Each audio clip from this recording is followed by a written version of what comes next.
Bible is the only book when you are reading this word, the author is present. Amen.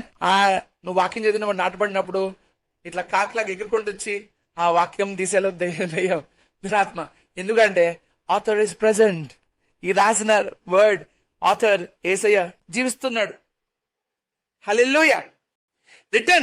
Return O Shulamite, return that we may look upon you. Ra, come to my presence, come to Jesus, come. The Shulamite, beloved and his friends, and even angels will help you with that. Shulamite, and what would you see me in the Shulamite?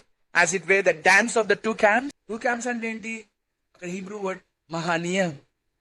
Entadi. So Jacob went on his way. The angels of God met him. When Jacob saw them, he said, this is God's camp. And he called the name of the place Mahanaim. Mahanaim ante em telusa? Two camps. It means two camps. God's camp means two camps. The camp of, that's a heaven and earth. God said, can I dance in the camps? Beloved ఏమంటున్నాడు, return షోలమైట్, return. Jacket లో return రా అన్నాడు. మధ్యలో God angels వచ్చి మాట్లాడినాయి. There's a camp of angels. Divine encounters taking place. నువ్వు నాలో ఏం చూస్తున్నావు? What did you see in the Shulamite? As it were the dance of the two camps. Hallelujah. A divine encounters taking place. కానీ ఇంకా inferior ఉంది అక్కడ ఇక్కడ. God దాన్ని డీల్ చేస్తున్నాడు.